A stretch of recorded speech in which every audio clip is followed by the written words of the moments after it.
Nah, sekarang sudah ada KIS belum? Belum. Oh, masih belum?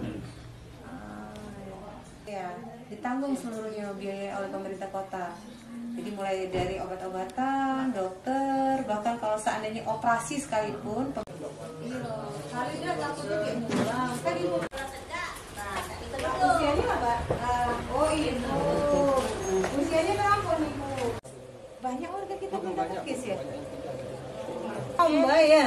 Iya, manggilnya Waktu dia sakit yang itu puasa tadi kan disuruh bidan prima tuh bawa ke rumah sakit oleh waktu diinfus tuh. Pas walaupun ibu misalnya punya tunggakan kemarin dari BPJS Kesehatan tidak menghalangi kita dapat KIS. Jadi KIS ini kartu Indonesia Sehat yang memang dibayar oleh pemerintah. Oh iya. Nah ke depan kalau misalnya ibu ada masalah kesehatan, misalnya ya kayak pokoknya sekali lagi kalau seandainya iya sama-sama baik, sama-sama sehat ya. Kage walaupun Umbe misalnya belum sempat ke rumah sakit, tahun-tahun dari iya. Pamit ya. Sudah silaturahmi. Oh iya.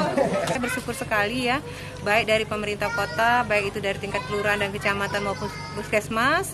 Sekarang sudah sangat proaktif membantu warga dan alhamdulillah hampir seluruh warga yang kita datangi, terutama keluarga ini juga ya, ada beberapa tadi ada 2 yang kita datangi tidak lagi mengalami kesulitan untuk berobat. Jadi setiap warga, khususnya warga Kota Palembang yang ingin berobat sekarang tidak lagi mengalami kesulitan, terutama warga tidak mampu. Itu kita permudah untuk mendapatkan pelayanan kesehatan dengan mendapatkan bantuan Kartu Indonesia Sehat.